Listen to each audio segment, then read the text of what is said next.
Buenos días, arrancamos nuevamente con este programa que se llama La Otra Historia. Buenos días, Ana María Gutiérrez, Ana Clara Gutiérrez, buenos días, Gustavo Torres. Al fin no me dejaron solo ustedes dos. Muy buenos días, ¿cómo ha estado? Es que él quiere laburar los feriados, todo, él se quiere laburar todo se quiere laburar. Está Perón, que fue el primer trabajador, y él, que es el segundo. No, perdón, yo saqué el programa nada más que la semana pasada, los días hábiles.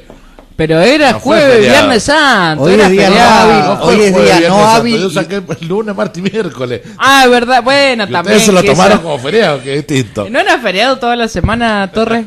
Incluido hoy.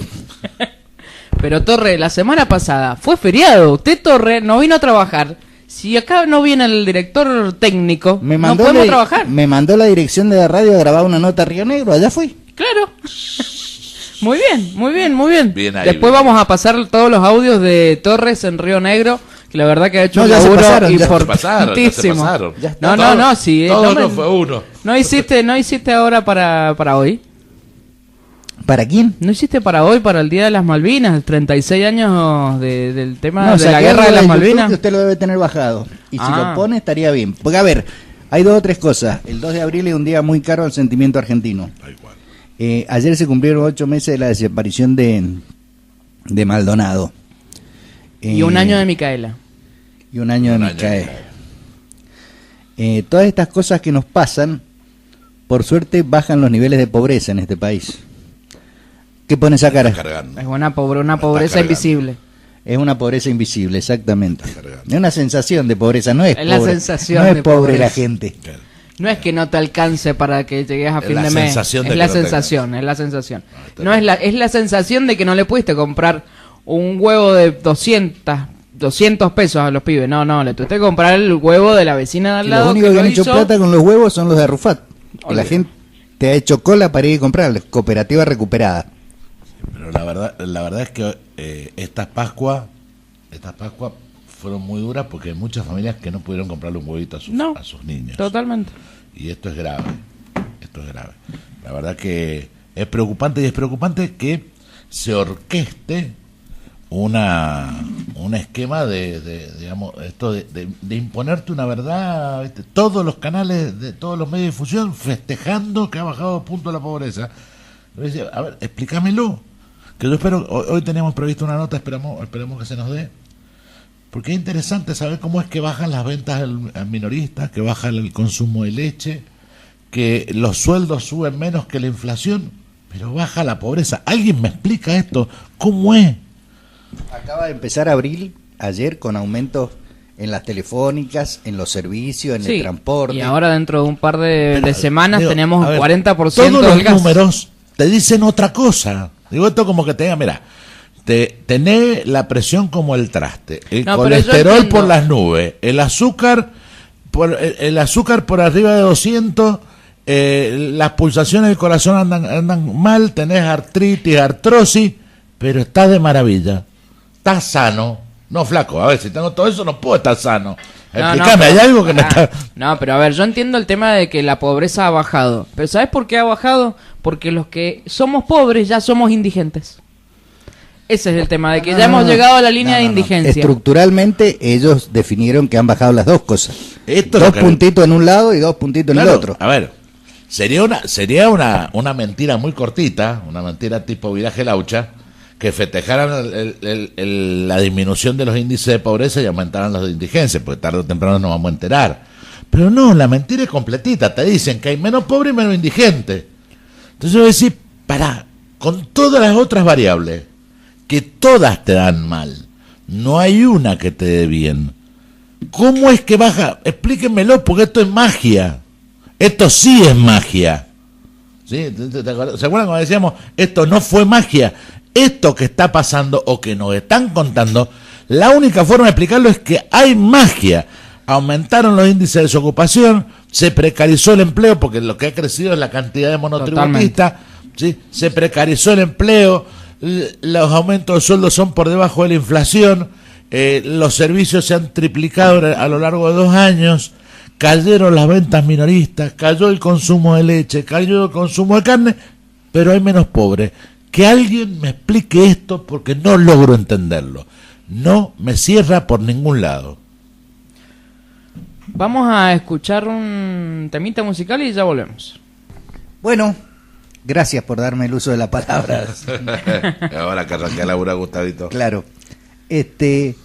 Bueno, hoy es un día muy caro al sentimiento argentino, porque hoy empezó lo que fue el desenlace del último gobierno militar argentino, del llamado proceso de reorganización nacional.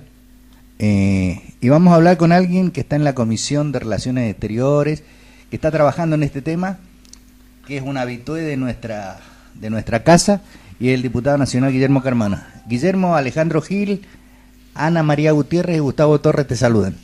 Buenos días, ¿cómo están? Buenos días. Saludarlos. Buenos días, Guillermo.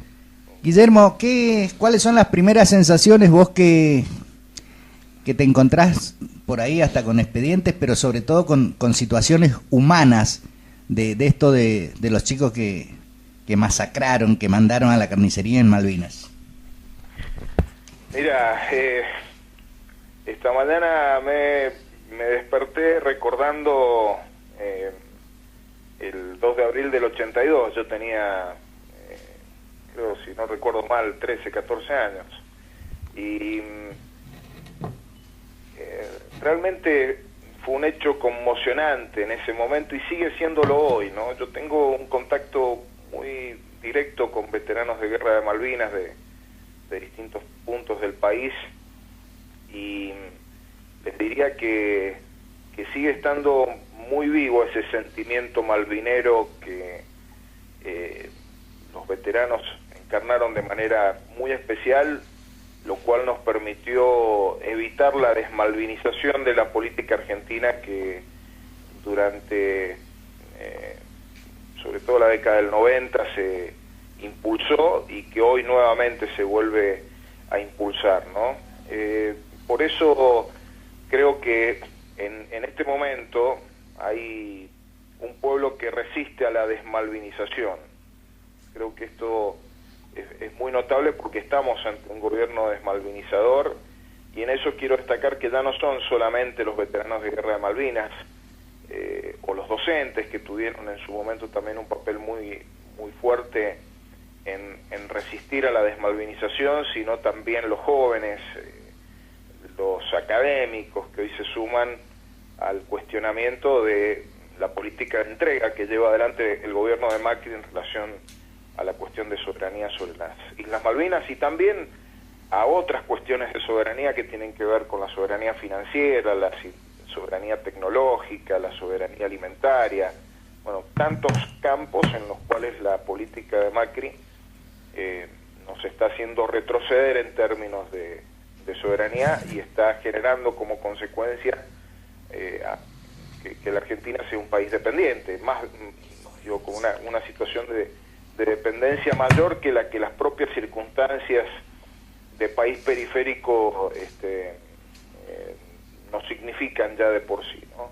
Así que bueno, hoy es la posibilidad de no solamente de reivindicar la soberanía argentina sobre Malvinas, sino también llamar la oportunidad para llamar la atención sobre la pérdida de soberanía o retrocesos en términos de soberanía en tantos campos de la política nacional. Y primero recordar que estamos bajo la presidencia de quien oportunamente dijera que las Islas Malvinas serían un fuerte déficit adicional para la Argentina. Sí. Nosotros no tenemos problema de espacio, se solía decir el expresidente de Boca, sí, que tienen los israelíes. Digo, primero esto, entender claramente cuál es la visión real que tiene el presidente. Y segundo, tu apreciación sobre el acuerdo que se firmó de pesca, explotación de hidrocarburos. Entregándonos como siempre. Prácticamente, que es entregarnos, porque es decir que vamos a propiciar y vamos a ayudar a cualquier emprendimiento que haga que las islas se independicen, digamos. Básicamente creo que es eso. Claro. Vos lo tenés más claro que yo, por eso la pregunta. Claro. Miren, quienes tienen muy claro que Malvinas no es una isla deficitaria son precisamente los británicos. Los británicos que han hecho una apuesta al futuro en Malvinas, en el Atlántico Sur y en su proyección en la Antártida también, ¿no? Uh-huh. Malvinas es una parte del territorio nacional que posee cuantiosas riquezas. Yo le diría que el futuro de la Argentina, el futuro económico, el futuro en términos de desarrollo, necesariamente tiene que estar asociado con el Atlántico Sur, fundamentalmente porque el Atlántico Sur atesora riquezas hidrocarburíferas, pesqueras, le da a la Argentina también una proyección hacia la Antártida que de Perón hacia aquí ha sido reivindicada por cuanto gobierno con sentido nacional ha existido en la Argentina y por cuanta fuerza política con sentido nacional ha existido en la Argentina. De seguirse en la senda que está transitando el gobierno de Macri, ese futuro está puesto en riesgo, porque la soberanía sobre Malvinas está siendo puesta en riesgo. El instrumento para concretar esa situación de riesgo es el acuerdo del 13 de septiembre de 2016. Se firmó un 13 de septiembre, un martes 13 de septiembre del año 2016. Por eso me parece muy significativa la expresión que lo denomina como Pacto del Martes 13. Es un pacto que representa un día negro para la historia argentina, les diría comparable con lo que fue en su momento el acuerdo Roca-Ranciman, para poner alguna referencia histórica, ¿no? Son pactos de la entrega. Ese pacto, que fue acordado por el gobierno de Macri, por el gobierno de Teresa May, dispone, en primer lugar, la utilización del paraguas de soberanía, que ya había sido utilizado en la época de Menem en la relación con los británicos, sí, y que básicamente implica decir, hablamos de todo menos de soberanía. Y ese es el juego preferido de los británicos. Eso es lo que les permite a los británicos avanzar en consolidar una situación unilateral y de hecho, que es la situación de ocupación de nuestras islas Malvinas que ellos ejercen. El acuerdo entre el gobierno de Macri y el gobierno británico, además de utilizar el funcional paraguas de soberanía funcional en relación con los británicos, avanza sobre aspectos que dejan muy mal parada a la Argentina en términos de reivindicación de soberanía, porque allí se dispone que las partes se comprometen a remover los obstáculos para el crecimiento económico y desarrollo sustentable de las islas que son ocupadas por los británicos. Es decir, el gobierno argentino compromete eliminar cualquier obstáculo para que los británicos de Malvinas puedan experimentar un crecimiento económico y desarrollo sustentable. Y esa expresión, remover los obstáculos, se refiere a la legislación argentina que penaliza a aquellos que realizan exploración o explotación hidrocarburífera en Malvinas, en virtud de que son nuestros recursos, y que penaliza también a los que realizan pesca en contra de la legislación argentina, que en su mayoría son empresas y países autorizadas por el ilegítimo gobierno de Malvinas. Entonces, en materia de recursos, lo pone al Reino Unido en beneficiario de esa reserva de recursos para el futuro de la Argentina que representa Malvinas y el Atlántico Sur. Pero no se quedan allí. Se establece la cooperación científica y militar con los británicos en el Atlántico Sur. Esto significa, en materia de cooperación científica, brindarles la información de reservas ictícolas, por ejemplo, a los británicos, que son justamente quienes protagonizan la depredación del recurso ictícola en el mar argentino, o la cooperación militar. Ustedes imagínense la situación de que un país acuerde con otro país ocupante de su territorio que sus ejércitos cooperen. Resulta absolutamente impensado una cooperación de ese tipo. Bueno, es lo que ha hecho Macri. Macri dispuso en este acuerdo que las Fuerzas Armadas de la Argentina tienen que cooperar con el ejército ocupante de parte de nuestro territorio. Realmente es gravísimo. Yo creo que todavía no tomamos conciencia de la gravedad de esto y no logramos que el conjunto de la sociedad argentina tenga dimensión de esto. Y después hay otros puntos como el tema de los vuelos, como lo relativo a situaciones vinculadas con la relación entre las islas y el continente, entre el territorio insular argentino de Malvinas y el territorio continental argentino. Bueno, situaciones sumamente graves que nos tienen que preocupar. La soberanía argentina sobre Malvinas está en riesgo, y esto pone en riesgo la soberanía argentina en general, ya no solamente en relación con Malvinas. Disculpen que me extendí, pero no, para nada. Me parece que es importante explicar también en qué consiste este infame acuerdo, este infame pacto del martes 13. Nos solucionaste y nos hiciste el programa, Guillermo. Una pregunta, sin entrar en una cuestión de prejuzgar, pero viste, con esto del mar, del Atlántico Sur, del Ara San Juan, espero que no lo tengamos que relacionar formalmente algún día.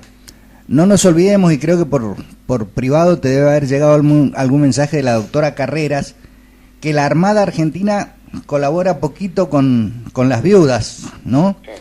A ver si pudiéramos hacer algo, y yo insisto en que tu teléfono es más pesado que el mío para pedir cosas. Me estoy refiriendo puntualmente a la viuda de Santilli, ¿no? Sí. Así Mira, la situación que se está viviendo en relación con las familias de los tripulantes del Ara San Juan resulta absolutamente escandalosa. Quiero llegar al punto de la importancia de que el Estado argentino se haga cargo de responder a las necesidades de las familias de los tripulantes. Pero antes de eso, creo que es importante contextualizar. El presidente de la Nación ha estado este fin de semana en Mar del Plata. A 100 metros de los familiares. Sí. A escasos metros sí. del lugar donde estaban los familiares jugando al golf. De hecho, una de las fotos que se ha visto de Macri jugando al golf muestra un edificio atrás de la cancha de golf que me dicen que es la base naval donde están alojados los familiares en vigilia permanente, esperando saber por sus seres queridos. Bueno, este es el grado, esto es un retrato realmente doloroso de lo que estamos viviendo en la Argentina. Un gobierno que le da la espalda a los familiares de los tripulantes, a los tripulantes, que le da la espalda a través de ellos al pueblo argentino.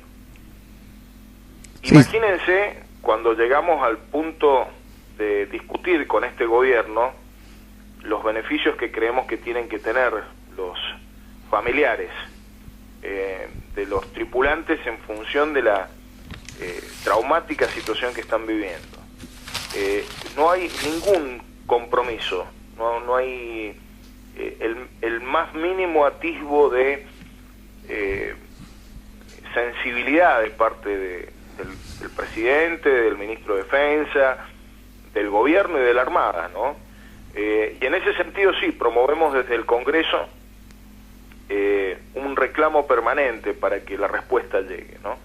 Y en ese marco fue que se desarrolló la reunión con los familiares esta semana pasada, en donde los familiares dieron cuenta de la situación de abandono que están viviendo respecto su situación de parte del gobierno de Macri, ¿no? Así que una situación absolutamente cuestionable, que nos compromete también con exigir las respuestas que el Estado argentino tiene que dar en situaciones tan delicadas como las que están viviendo los familiares.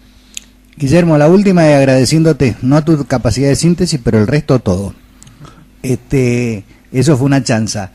Dos segunditos, contame, ¿cómo viene esto de la unidad del peronismo en Mendoza? ¿Hay algunas acciones? ¿Se están moviendo? Mira, hay algunas iniciativas, pero la verdad que no se ve actitud de juntarse, ¿no? No, por ahí tenemos que ir a Gualeguaychú, qué sé yo, no sé. Me parece que el problema es que algunos están demasiado ocupados en reservar pasajes para Gualeguaychú. Esa es la impresión que tengo. Pero bueno, hemos dicho antes que todas las iniciativas y convocatorias en favor de la unidad tienen que ser consideradas como positivas. Lo que me parece que habría que priorizar un poco más, ver qué hacemos aquí en Mendoza, ¿no? Sí, se hablaba de una fecha probable por ahí por el 13, 14 acá en Mendoza, pero... Sí, se mencionó eso. Yo la verdad que no noto que hayan avances ni que haya clima. A lo mejor es que estoy desinformado. Pero... Por ahí no te invitan. No, mira, para construir la unidad no hace falta que a uno lo inviten. Lo que sí noto que cuando uno pregunta, cuando uno tiene alguna iniciativa, no hay demasiado eco, ¿no? Sí, pero sí. Bueno, esperemos que se concrete. Había una propuesta para el 13, luego algunos referentes nacionales habían pedido que fuera el 20, y bueno, esperemos que se concrete. Y si no, hay que hacer la unidad de los militantes. Es que creo que pasa por ahí. Creo que estamos muy expectantes de la foto, claro, cuando en realidad nos estamos olvidando lo que decía Perón, que la unidad de acción es el producto de la unidad de concepción, y esto lo hacemos desde la militancia. Sí, totalmente. Tenemos que hacer un video entre todos y terminar con la foto. Me parece que es más probable que podamos construir eso, que por ahí hasta puede ser lógico, ¿no? Quizás haya una actitud más especulativa de parte de los dirigentes, ¿no? Así que hay que promover que nuestra militancia articule. Muy bien, Guille, agradecerte infinitamente tu aporte, gracias, y vamos a seguir por línea privada a ver si podemos hacer algo con esto del Stefano Santilli, que es un niño de 3 años. Sí. Ustedes saben que en eso pueden contar conmigo. Sabemos y te vamos a molestar además, en virtud de eso. Lo que sí no hay que perder de vista, toda la exigencia tiene que ir dirigida, obvio, al gobierno nacional de Mauricio Macri, al gobierno provincial de Alfredo Cornejo y a los gobiernos municipales de aquellos, en algunos casos compañeros, que por ser oriundos de sus departamentos, los tripulantes desaparecidos, esperamos también que tengan gestos y respuestas. Es así, Guille. Bueno, Guille, muchísimas gracias y nos estamos encontrando en cualquier momento, hermano. Bueno, ha sido un gusto, muchachos. Un abrazo grande. Bueno, Guillermo Carmona, diputado nacional, vicepresidente de la Comisión de Relaciones Exteriores de la Cámara de Diputados. De un gobierno cuyo presidente hace unos años decía estas cosas, ¿no? Yo repito lo que decía Macri. Son un problema deficitario para nosotros las Malvinas. Es más, no hace tanto, ya en el gobierno, Juan Yach solía decir, el vicepresidente del Banco Central, que él no solamente entregaría las Falklands, y las nombró así, no las nombró como Malvinas, sino también Tierra del Fuego. Así nos sacaríamos un apéndice deficitario en la Argentina. Estos son los funcionarios que hoy nos gobiernan, ¿sí?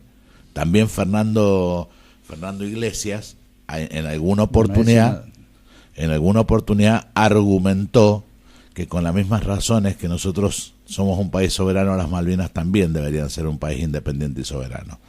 Estos son los que nos gobiernan. Ante esto tenemos que estar atentos. Música, maestro. Maestra. Bueno, continuamos haciendo la otra historia y tenemos una comunicación. Yo creo que el cargo es presidente del equipo argentino de antropología forense. Uno de los equipos más prestigiosos del mundo de antropología forense. Si no el más. Luis von de Breider, buen día. Hola, ¿qué tal? Buenos días, ¿cómo estás? Disculpa mi pronunciación, que por ahí no es la mejor respecto de tu apellido. No hay problema. Alejandro Gil, Ana Gutiérrez y Gustavo Torres te saludan de Mendoza. ¿Qué tal? Buenos días a todos, un gusto de contacto. No, gracias por atendernos. Luis, te molestábamos por esta última actividad que ha trascendido, que están haciendo respecto de, y vos citabas hasta palabras un poco antológicas diciendo lo que sentiste cuando viste un campo lleno de cruces blancas respecto de los muertos argentinos en Malvinas, ¿no? Sí, yo expresé lo que fue mi primer sentimiento al llegar a las islas cuando me tocó participar en la operación forense de análisis en las islas. Fue una sensación de tristeza enorme ver todas esas cruces blancas en un lugar muy inhóspito, de muy difícil acceso y muy solo fundamentalmente. Esto era ponerle nombre propio a restos humanos, actividad que ustedes hacen con excelente profesionalismo, pero que trae aparejado y trae consigo dolores, muerte, distancia, desazón, todo esto, ¿no?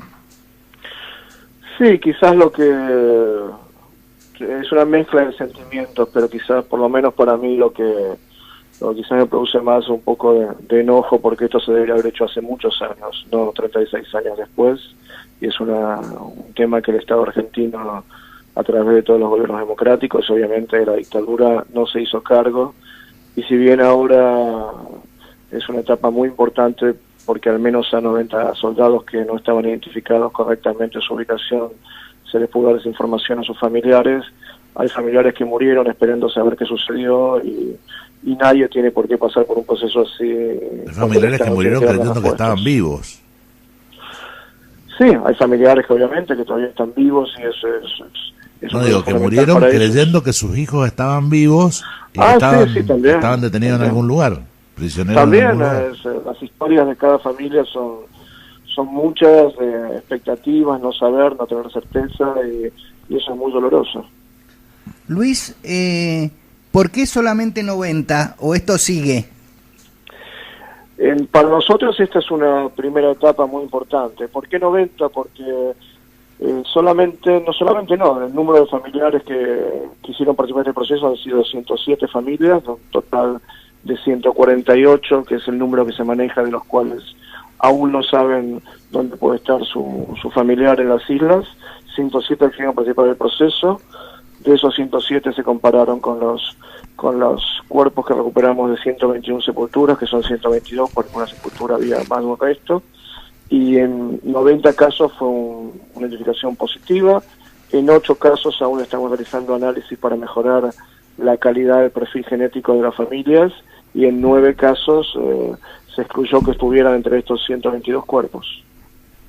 Luis, sin entrar en ninguna cuestión morbosa, contanos un poquito cómo es el manejo del perfil genético desde lo técnico, cómo hacen, porque ustedes siguen trabajando, por ejemplo, con la base de datos que tienen madres, que tienen respecto a los desaparecidos también, ¿no? Entonces son dos cosas diferentes. Por un lado, identificar un cadáver, cualquiera sea su estado, significa comparar dos tipos de información.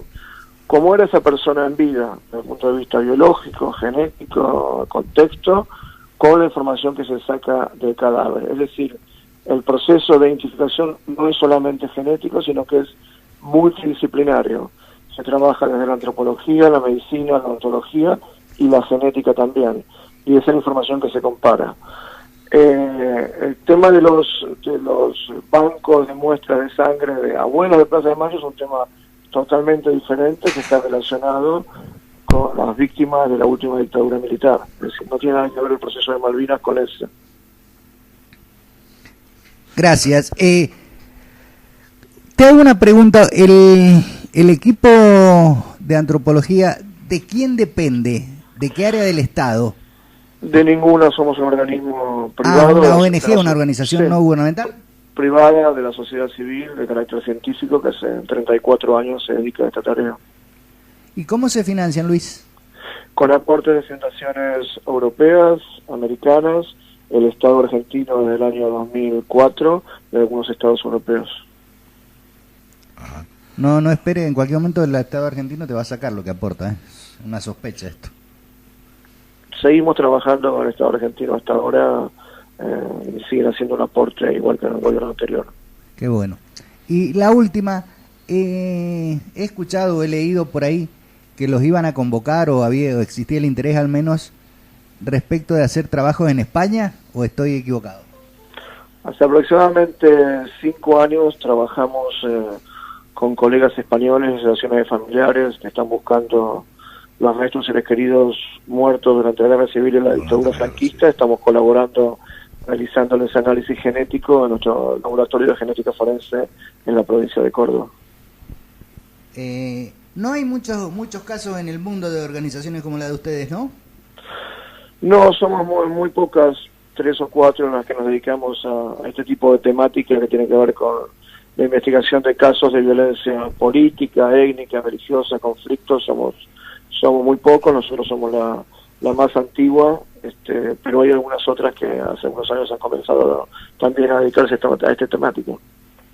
Luis, agradecerte infinitamente el aporte y como ciudadano argentino, como compatriota, yo te agradezco todo lo que haces por nuestra historia. Bueno, muchas gracias a ustedes y hasta siempre. No, por favor, gracias a vos también por atendernos y darle esta información que es tan importante para los argentinos. Estamos hablando de 89 soldados que quedaron allá y el resto que falta identificar, que gracias a Dios sus madres pudieron dejar una flor a la tumba, que no es poca cosa eso. Un abrazo, sí. Luis Adiós, hasta luego. Braider, que es el presidente del equipo forense. El equipo argentino de antropología forense. Qué bien, qué claro que lo tiene usted. Música, él es diplomado. Él es diplomado en... Claro. Esa es la diferencia que no saca. Y viste que homicidios y forenses se llevan muy bien. ¿Tiene música o no tiene? Obviamente que sí. Bueno, continuamos. Me encanta que me la dejen picar. Son divinos los dos. Eso te pasa por estar hablando por teléfono. Estaba hablando con un invitado futuro. ¡Ah! Estamos tenemos al aire a un profesor de historia. Se le rompió el pendrive, no anda. ¿Qué le pasa? Que está tan preocupado. Daniel Bogan, profesor de historia, entiendo, porque nos lo ha dado una amiga de la casa que es Claudita Fava. La historiadora de la casa. Nuestra historiadora de cabecera. Nuestra historiadora de cabecera. Daniel, Ana Gutiérrez, Alejandro Gil y Gustavo Torres te saludan. ¿Cómo estás? Buenos días. Es más, creo que estamos en condiciones de decirte compañero, nos dijo Claudita. Mirá qué infidencia. Porque esta es una radio compañera. Daniel, cuando hablamos de historia, los que tenemos algunos años ya éramos grandes. Y bueno, recién escuchábamos la Marcha de las Malvinas, que tiene todo el... Yo la asocio desgraciadamente con una época trágica, porque ya era grande cuando pasó esto. Pero contanos vos un poquito. Yo he leído algunos libros donde dicen que estuvimos muy cerca de tener una solución o una salida diplomática para no entrar en la guerra. Pero bueno, entre Anaya, que se oponía tenazmente, y la impericia política de quienes nos gobernaban, nos llevaron a este espanto.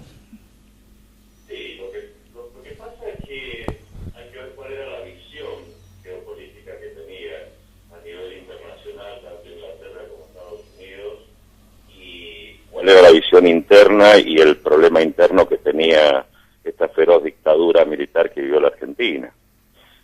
Tenemos que recordar que esta dictadura estaba ya casi en sus últimas boqueadas. Recordemos el 30 de marzo en Mendoza, donde una gran manifestación terminó con la muerte de un obrero, de Benedicto Ortiz.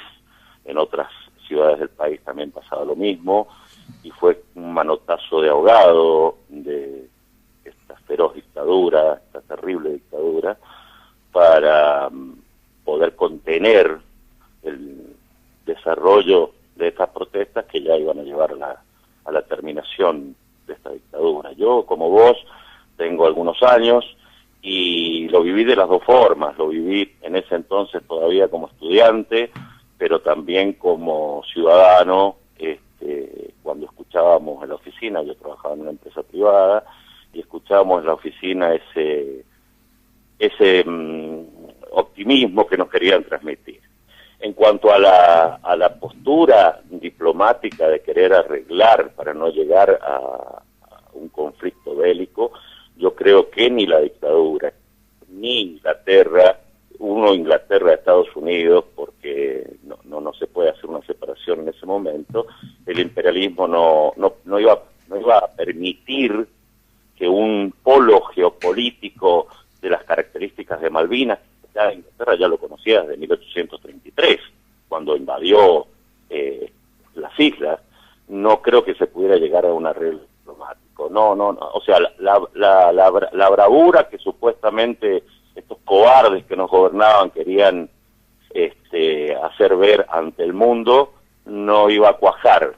Sí lo había hecho internamente, pero por una cuestión geopolítica internacional que llevaba a la dictadura a cortar el avance progresivo de una ideología que nos iba a llevar a nuestra sociedad a una mejor estándar de vida, ¿no?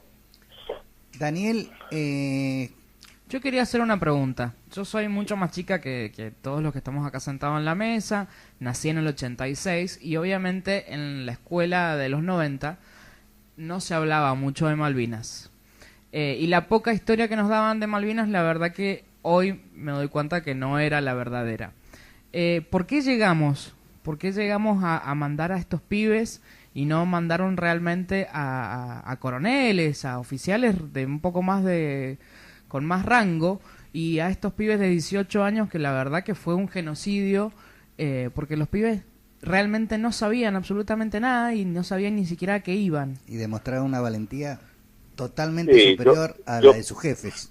Yo primeramente quiero dar mis respetos a todos los veteranos de Malvinas y a los caídos en esa fiesta que por supuesto nadie va a dudar. Yo he escuchado recién a Carmona y he escuchado la música que ustedes ponen. Evidentemente nadie duda de la soberanía de Argentina sobre las Islas Malvinas, que se extiende mucho más. Bueno, es un tema aparte, el tema de que ahora vienen por nuestras tierras, por nuestra agua, etcétera.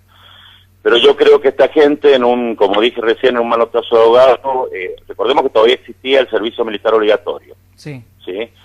Era la gente que, o sea, creo que fue un acto desmesurado de querer seguir con la dictadura. Imagínense ustedes que no podemos hacer futurología en historia, no se puede decir si no hubiera pasado esto, ¿qué hubiera pasado? Sí. Pero llenó la Plaza de Mayo.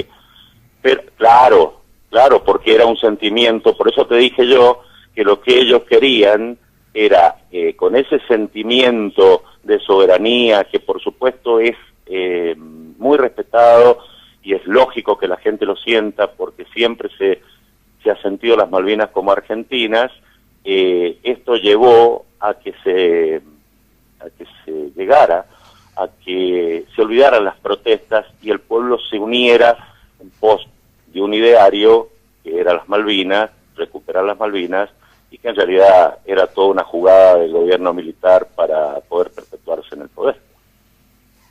Por eso creo que mandaron a esta gente, jóvenes, que no, como vos decías, no tenían ninguna experiencia militar, apenas se convirtieron en hombres a fuerza de ruido bala, digamos. Lamentablemente fue así, lamentablemente.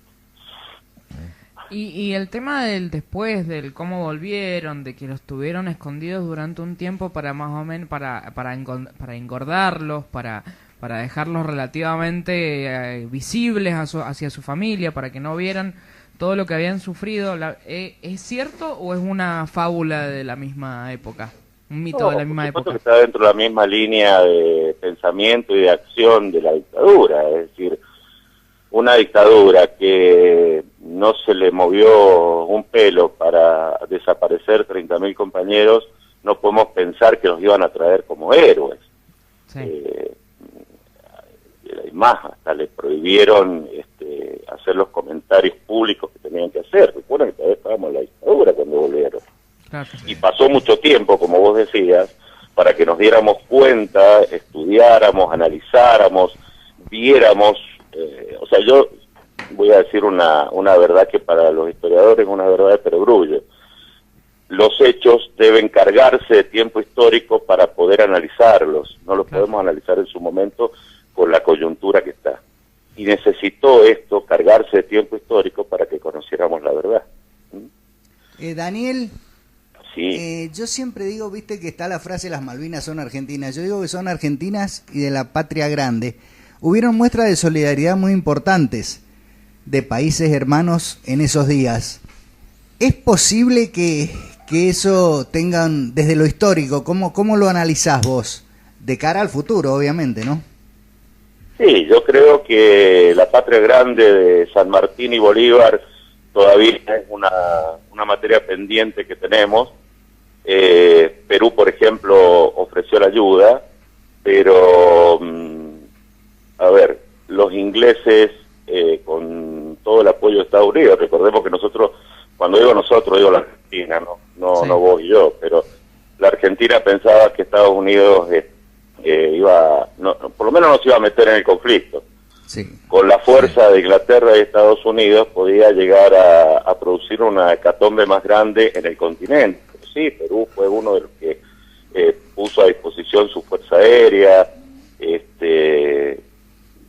y para apoyar a la Argentina, y otros que nos apoyaron diplomáticamente. Pero claro, la patria grande es una deuda pendiente que tenemos. Estamos en una coyuntura bastante problemática, pero bueno, repito, de a poco los pueblos se darán con su realidad y modificarán esta realidad que hoy nos toca vivir, y yo creo que vamos a llegar a esa patria grande que es la América Unida. Claro, lo que pasa es que por ahí los procesos históricos nos trascienden a la vida de un humano. Por ahí pasan generaciones para que ocurran estas cosas, ¿no? Claro, los procesos históricos van más allá de nosotros cuando pensamos en los procesos históricos lo medimos con nuestra vara humana, lo que 70, los hacen 70, 80 años. Y no es así. Los tiempos demoran lo que quieren. Ahora hay frases que tenemos que tener muy presentes. Cuando los pueblos se despiertan, hacen tronar el escarmiento. Y no hay nada que lo detenga, ¿no? Nada, absolutamente nada. Bueno, esperemos salir de este largo aletargamiento en el que estamos. Seguramente que sí. Yo confío en que este proceso va a ser más corto de lo que muchos creen. Lo de Lula en Brasil, algunas cuestiones, algunas señales que está dando este gobierno, que también yo entiendo que empiezan a debilitar el sistema, no el gobierno, pues en realidad el gobierno tiene que seguir fuerte por 4 años. Seguramente, lo que pasa es que nosotros, o sea, esto es una cuestión colectiva, nosotros estamos dentro del colectivo, no podemos tener salidas individualistas. Cuando digo dentro del colectivo, no solamente digo dentro del colectivo en Argentina, sino dentro del colectivo en América Latina, ¿no? Es así. Una cuestión que yo quiero relacionar y no dejar pasar. Por supuesto que nosotros hablamos de soberanía. Yo escuchaba que comentaban que Macri había dicho que para qué queremos las Malvinas si un pedazo de tierra más y no nos bancamos la tierra que tenemos. Sí. Esa es la opinión y la línea ideológica que tiene este gobierno, una cuestión. Lo de soberanía es un gobierno que combate a los mapuches porque son chilenos para darle la tierra a Benetton. A eso iba. Para darle la tierra a Benetton, que es italiano. No solamente lo de Malvinas, sino que ahora vienen por nuestras tierras. Y bueno, démosle la tierra a ellos que la van a producir. Claro, porque nos molestan los bolivianos y los peruanos que vienen a usar la salud pública, pero no nos molesta Lewis y Benetton. Pero por supuesto, yo escuchaba un espectáculo el otro día y decía, cuando decimos de alemán, decimos el señor alemán, el señor suizo, el señor norteamericano. Y cuando hablamos de un boliviano, decimos el señor de origen boliviano. O el negro boliviano. Esto es todo una definición.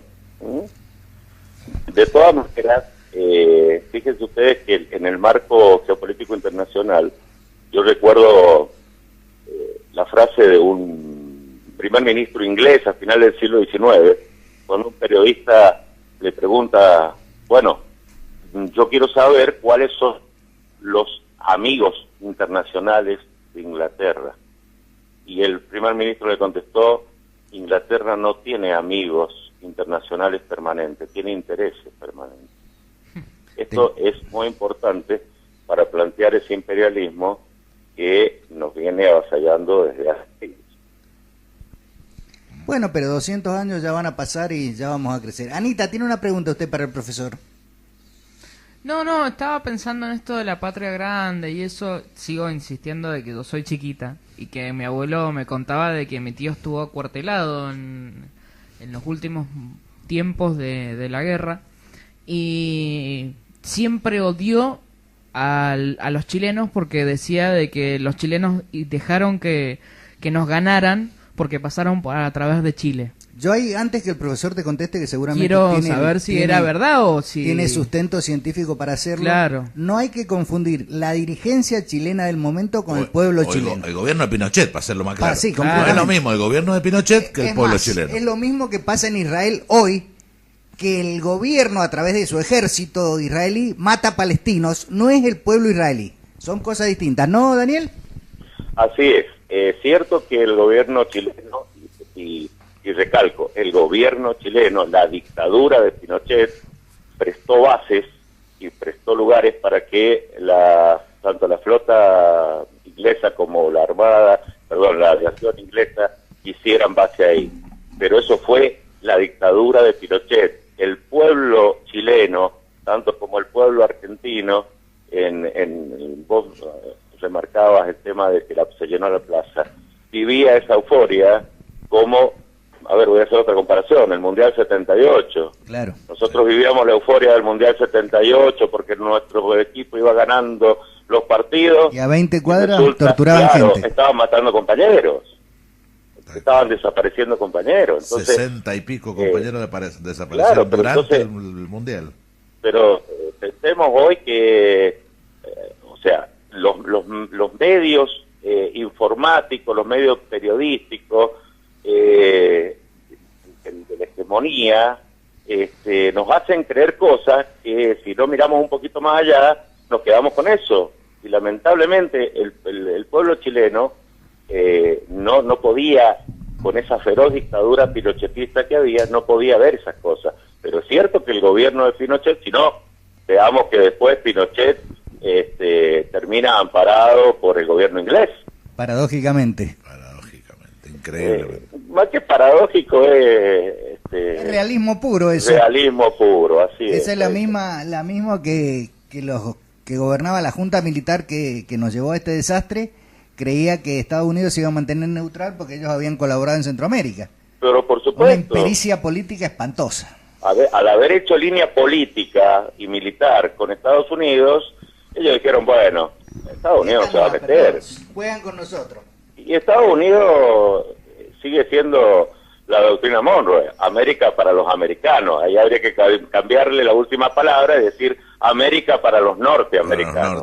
Claro. Exacto. Es más, ellos se dan el lujo de decirse americanos. Seguro. Cuando estos somos todos. Daniel, agradecerte, nos ha encantado lo que has hecho y creo que por ahí te voy a hacer una invitación pública porque Claudita Fava, que es quien nos contactó contigo, está por ahí por armar siempre una cosita en la radio. Estás invitado, mi hermano, esta es tu casa. Bueno. Claudita es una gran hermana, hemos estudiado juntos y yo he recibido siempre el apoyo de ella, es una excelente historiadora, así que bueno, yo quedo a disposición de ustedes, les agradezco que me hayan llamado y quedo a disposición de ustedes para cuando quieran, tienen mi teléfono y me contactan directamente. Un abrazo, Daniel. Muchas gracias. Daniel. Gracias, un abrazo para ustedes, hasta luego. Daniel Bogan, historiador, y todas estas cosas que nos pasaban, que para nosotros es historia, y a mí me da risa cuando Anita menciona el año que nació. En realidad me deprimo. Claro. Pero bueno. No, pero pasa eso de que, a ver, nosotras... Falta que me pregunte lo que me pregunta mi nieto, ¿viste? Si yo lo alcancé a conocer a San Martín, ¿viste? Iba a la escuela con Mercedita. Claro, no, pero pasa eso de que en la educación de los 90, que fue cuando yo arranqué la escuela, realmente hay un montón de cosas que no se hablaban.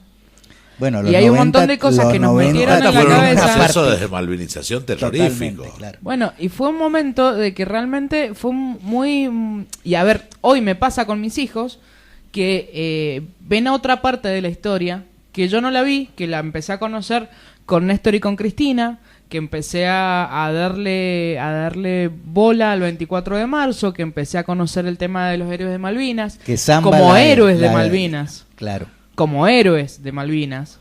No como... ¿Sabe por qué le pasa eso? Porque usted es una imprudente y picuda. Usted tiene que respaldarse en los que tenemos más años. Y ahí va a aprender cosas. Es que tampoco en mi casa se hablaba ni de política ni de nada por el estilo. O sea, los únicos comentarios eran de mi abuelo. No te metas. Obviamente. Y sobre el tema de que mi tío había estado acuartelado porque los chilenos, hijos de su madre, nos estaban ganando por ese lado los ingleses. O sea, básicamente era la nada misma. Que, a ver, cabe recordar, para quienes nos escuchan que por ahí tienen la Anita, previo a la guerra de Malvinas hubo una hipótesis de conflicto que estuvimos muy cerca de llegar a una guerra con nuestros hermanos chilenos. A minutos, Zamoré dicen que fue el que... Por el canal de Beagle. Sí. Estuvimos ahí. Que también formaba parte del proceso, digo, esto de generar hipótesis de conflicto que los perpetraron en el poder al gobierno militar. Música, maestro. Maestra. Bueno, vamos a abordar la última parte, el último capítulo del día de la fecha. No te vayas, chavo, no te vayas. No sé para qué me invitan si saben cómo me pongo, dijo. Alejandro Gil, tenemos el invitado que se ríe. Tenemos que hacer una parte de humor. Sí. No vino más tu abuela, bueno, en fin. Y bueno, pero es que vos estás como loco produciendo, llamás a Buenos Aires, Mendoza, San Luis, San Juan. Para un poquito. El otro día salimos del Chaco. Del Chaco. Bueno, el chaqueño palavecino nos falta. Esto es una inquietud que tuvo el amigo, compañero, primo Alejandro Gil. Ah, mira. Por esto que el presidente hace un par de días, en persona el presidente, sí, anuncia que ha bajado. Si hablas en el micrófono me sería mejor. Abrí así. Ahí. Mira qué bueno. Ha bajado la pobreza en este país. Sí, cosa que a mí, digo, yo repito lo que dije más temprano para que lo escuche Santiago Ale tenemos en línea, para que lo sepamos. ¿Sí? Sí, no parece el apóstol Santiago. No logro entender esto de que todos los números dicen, a ver, aumentaron los precios, la inflación va por arriba de los salarios de las jubilaciones, las ventas minoristas se caen, se cae el consumo de carne, se cae el consumo de leche y hay menos pobres. Y hay menos indigentes también, digo, porque, a ver, una explicación es decir, hay menos pobres y hay más indigentes. No. Hay menos pobres, hay menos indigentes y el resto, digo, esto es como, viste, como ir al médico que te diga, mira, andás mal de la presión, tenés el colesterol alto, el azúcar la tenés alta, tenés problemas de artritis, artrosis, pero está jamón. ¿Cómo es eso? Bueno, y la explicación que vos pretendías es que no te la diera un economista, porque los economistas finalmente están todos más o menos de acuerdo y dibujan los números, sino alguien que interpreta los humores populares. Santiago, buen día. Buen día, muchachos. Gusto saludar. Además, podés hacer el introito que hiciste recién en privado respecto de que estabas haciendo el servicio militar en el año 82. Sí, fui soldado conscripto en el 1982. Mirá vos, tenés cara de joven nomás. Sí, pero el documento dice otra cosa. A ver, disculpame, volvemos a lo mismo. Yo soy joven. Ustedes siguen trayendo sub 70, sub 60. Tal cual. Acá bueno, la única joven soy yo. Es lo que hay. Es lo que hay. Todo tuyo el micrófono, Ale. Santiago, ¿cómo es esto que nos mienten estos chicos? Mira, sí, y depende de la interpretación que le queramos dar, ¿no? Al tema de los números oficiales del INDEC. Si nosotros tomamos la medición de la pobreza desde el año 2003 hasta el 2017, solamente en 2 años no creció, no bajó la pobreza. En el año 2014 y en el año 2016. En todos los demás años hubo baja de pobreza, tomando en cuenta los números que arrojan el INDEC. De un lado, por ejemplo, de Guillermo Moreno en su momento cuando lo manejaba, o de este lado cuando lo maneja ahora Todesca. El tema es la interpretación que se hace, que recién bien lo decían. Cuando baja el consumo, cuando baja el consumo de leche, de carne, cuando el salario, evidentemente, el poder adquisitivo no es el mismo, etcétera, etcétera, es difícil decir que ha bajado la pobreza, ¿no? Entonces ahí es donde me parece que el gobierno empieza a equivocarse. Por ejemplo, para el INDEC actual, un adulto de 35 años que cobre 6.000 pesos por mes, en el cual va incluido vivienda, alimentación, transporte, esparcimiento y recreación, no es pobre. Es decir, 200 pesos por día. Me está cargando.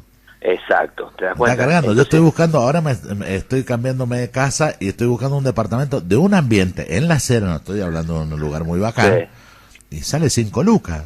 Lo menos que podés conseguir 5 lucas, 5 lucas, 5 y medio. Ponele que consigue uno en 4, te quedan 2.000 pesos para todo el resto. Es decir, que como decía la vez pasada un hombre también que hace mucho de esto, un trapito que saque 200 pesos por mes para el INDEC no es pobre, porque 200 pesos por día para el INDEC no es pobre. ¿Te das cuenta? Entonces ahí es donde uno empieza a decir si los números son los reales o la interpretación que la gente hace de la realidad es la que realmente hay que considerar, ¿no? Después te gastan cuando desean lo de comer con 6 pesos por día. Exacto, tal cual, de un lado y del otro, por eso te digo, ¿no? Cuando nosotros hacemos una mirada más o menos objetiva, en su momento Aníbal Fernández, a quien yo respeto y admiro mucho, decía que teníamos menos pobres que Alemania, y bueno, y ahora con esta situación el gobierno sale a decir que hay menos pobres. Entonces no es ni una cosa ni la otra. Creo que la Argentina en eso puede ser uno de los países más avanzados en cuanto a la lucha a la pobreza con respecto a otros lugares de Latinoamérica. Pero la realidad es otra. No, el INDEC no puede salir a decir que con 6.000 pesos un adulto de 35 años no es pobre. Vos sabés que mi marido trabaja en la administración pública, en el registro civil básicamente, que ni siquiera trabaja las 8 horas, trabaja 5. ¿Sabés cuánto gana? 8.290 pesos. Bueno, para el INDEC no es pobre, si estuviera solo. Claro, ¿no? Pero tenemos 3 pibes. Exacto. Una casa. Ahí está el tema. Cuando se empieza a sumar la interpretación, porque ellos hacen un adulto de 35 años que cobre 6.000 pesos. Y después sale los indicadores son el 0,8 sería la mujer, o sea, la mujer sería el 80% de esos 6.000, un chico de 8 años el 0,60 y un chico de 5 años el 0,50. Bueno. Entonces cuando sumas todo eso, te da la línea de 17.000 pesos que establece más o menos ahora el INDEC. Entonces, claro, si nosotros no podemos dibujar lo que quieras, pero el tema es que cuando vos vas a la calle, ahí está la interpretación que hace la gente, por eso ha habido tanta bronca con esta difusión de los datos del oficialismo ahora, que inclusive el mismo Clarín ha salido a tratar de mentiroso al presidente Macri después de dar a conocer estos números, ¿no? Porque la realidad, la verdad, ¿no? Esto más allá de las preferencias políticos partidarias que podamos tener, la verdad es que es otra, ¿no? La realidad es otra. Sí, la realidad es que con 6.000 pesos sos un indigente. Pero es que no te alcanza para nada. Aparte, cuando vos ves 6 lucas, vos tenés 5 lucas de alquiler. Ahora nos van a subir el 40% más del gas. Ponele que tengas la cocina prendida 2 horas al día. Bueno, a ver, 1 hora por día. Y el termotanque significa una boleta, la última que digo, que todavía no vence, 780 pesos sin el aumento. A partir de hoy sale más caro. Porque el termotanque tiene el piloto con los baños de inmersión. Claro. Cuando vos tenés el termotanque con el piloto prendido todo el día, chau. Imagínate que en mi casa nos bañamos 5 y tenemos cuánto. Hay que bañarse juntos, hay que ahorrar agua, estamos en la crisis hídrica, chicos. Tal cual. Entonces ahí es donde me parece que el gobierno le está escapando un poco el bizcachazo, como dicen, ¿no? Santiago, sí. ¿Cómo vienen los trabajos de mediciones políticas? Y ahora Gualeguaychú o La Pedrera, ¿qué dice el peronismo mendocino? Creo que La Pedrera viene ganando, ¿no? ¿En Mendoza? No sé si en Mendoza en general. No, en Mendoza todavía me parece que está un poco dormido. El PJ mendocino todavía no se levanta de la siesta, ¿no? Y esperemos que se levante pronto, ¿no? Porque los días pasan, el tiempo pasa. Parecemos santiagueño, hermano. Claro, ¿no? Así que veremos. Esperemos que hay algunos que se están moviendo bien, ¿no? Me parece que están haciendo algunas cosas, como Guillermo Lizalde, por lo menos, que hacen una serie de reuniones, de espacios de discusión, y como él, algunos otros compañeros, pero me parece que todo es muy poco, ¿no? Siempre es poco. Te salió el guaymayanino. Escúchame, sí. Santi, ¿y vos qué prevés que puede llegar a ocurrir? ¿Por dónde? Porque aparte estás jugando un rol, creo yo, o tal vez sea una expresión de deseo más que creencia, que la militancia está generando una efervescencia, que pareciera ser que ahora, el Alejandro me está mirando con cara rara, por ahí hasta tiene un papel importante la militancia, porque los dirigentes siguen durmiendo la siesta, como vos decís. Tal cual. Siguen buscando la foto. Siguen buscando la foto. Va a ser el reclamo de la gente es con los dirigentes a la cabeza, con la cabeza de los dirigentes. Hoy me parece que es con la cabeza de los dirigentes, porque básicamente no hay dirigentes que se pongan al frente del reclamo, ¿no? Mendoza vuelve a tener una deuda superior a los 35.000 millones de pesos y no ha habido absolutamente ningún dirigente de la oposición, fundamentalmente el justicialismo, que haya salido a decir algo concreto de esto, ¿no? Entonces, no, se lo han apoyado. Exacto, entonces estas cosas me parece que van en detrimento de la actual dirigencia. Por eso el horizonte no se ve muy claro, porque no tenemos a alguien que salga a decir algo más o menos concreto, más o menos que uno lo pueda apoyar o lo pueda compartir. Creo que Mendoza está muy carente de dirigentes, sobre todo para la oposición, ¿no? Sí, en nombre de la gobernabilidad hemos perdido nuestra capacidad de ser oposición. Totalmente. Y además que no se trata, hoy sobre todo no se trata de una cuestión de personas o de nombres, se trata de una cuestión de proyectos, es decir, qué queremos hacer con la economía, qué queremos hacer con la educación, qué queremos hacer con la productividad. Mendoza, por el camino que está transitando, no puede seguir. No. A nosotros nos importan tomates, nos importan frutas, nos importa el vino. Bueno, ¿cuál va a ser el futuro de Mendoza de aquí a los próximos 3, 4, 5 años? No estamos hablando de las próximas décadas. No, de ahora. Hoy somos una provincia inviable. Nosotros Totalmente. Hoy estamos pidiendo plata prestada para pagar sueldo. Mira, Nos van a privatizar. Con el poco petróleo que tenemos, es lo único que a nosotros nos está bancando la provincia. Y un petróleo que era de prever se va acabando, los pozos petroleros van quedando atrás.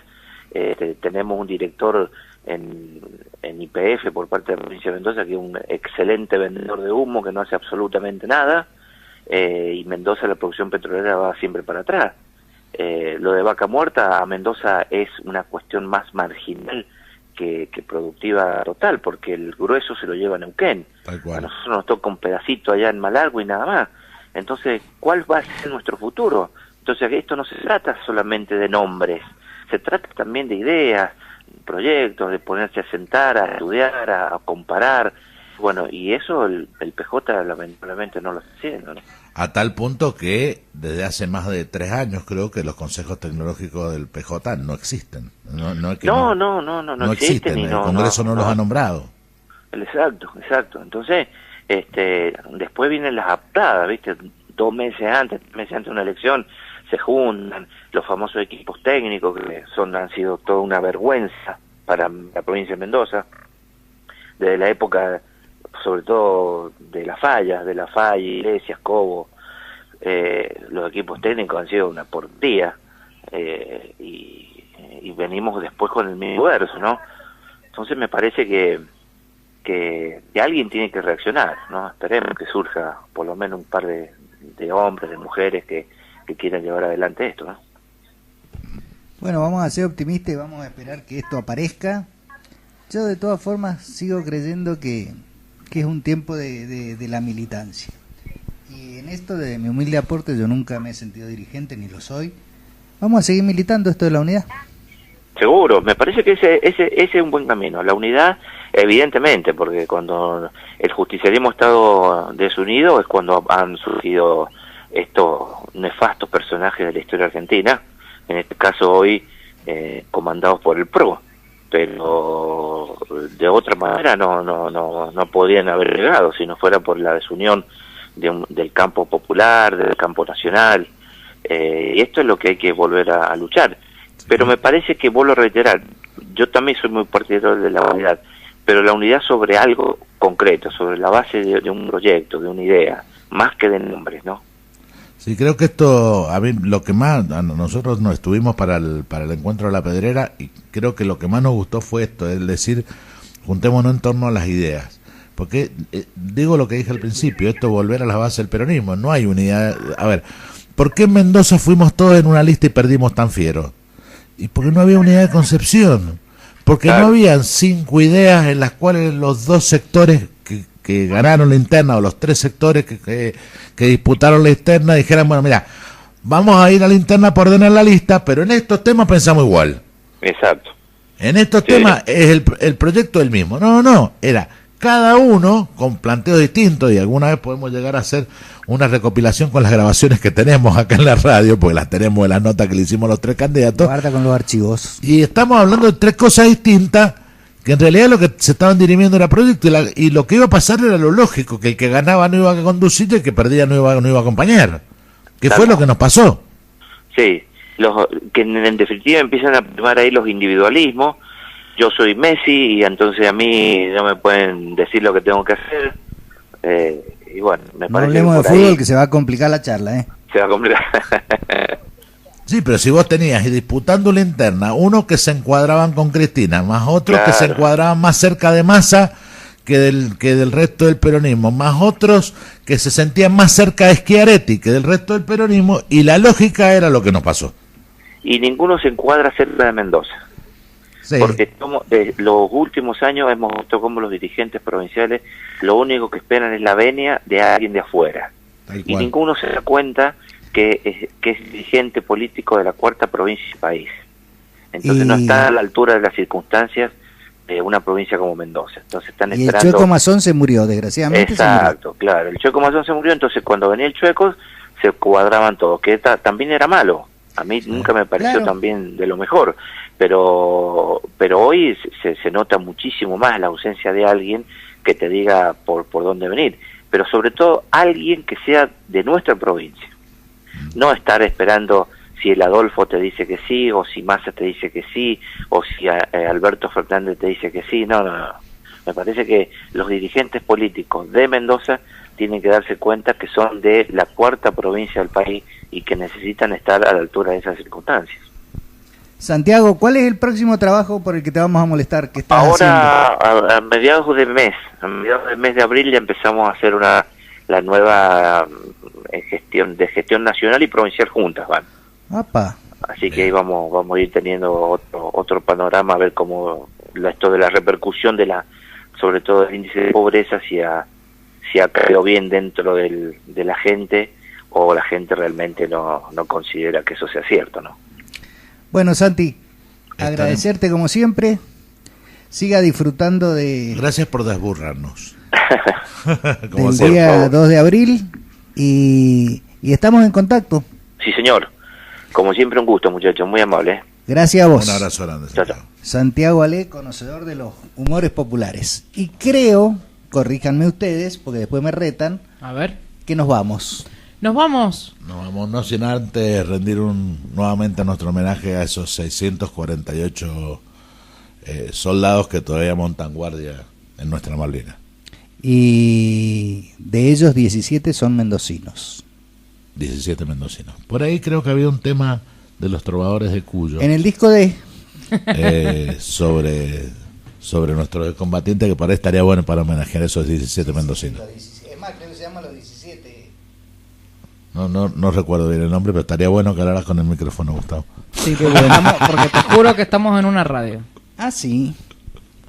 Te lo juro que estamos en una radio y bueno, vos viste que esto tienen que darme tiempo porque no sé dónde está. Claro, estiren. Estiremos. Estiren que esto no termina. No, realmente el homenaje creo que sobre todo rendir culto a quienes dejaron la vida por una causa y a esos que volvieron, que también se la jugaron. Son más los que se suicidaron que los que mataron en Malvinas. Y a ver, acá yo quiero hacer una cosa que nos une a pesar de la distancia, nos une en lo humano. A las tropas inglesas les pasó lo mismo. Tienen más muertos por suicidios posguerra que muertos en la guerra. Lo cual demuestra que los humanos no estamos listos para esto. No, pero además demuestra esto de, y lo vuelve a demostrar con el Ara, San Juan, del Estado ausente frente a estas desgracias. Sí, o sea, esto del suicidio es porque no se bancaron la presión de lo que pasó. Ahí tenía que estar el Estado, ahí tenía que cuidarlos, protegerlos a estos que volvieron. Yo lo encontré. Ya lo encontramos. Bueno, nos vemos mañana, que vamos a tener nuestro columnista especializado en la cocina local. Y estamos contentos porque falta un día menos. Para volver. Chau, chau. Chau, chau.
Transmite para toda la patria grande FM Ágora, la frecuencia militante. Entra a Google Play y baja nuestra aplicación FM Ágora. Seguinos en Facebook, Frecuencia Militante.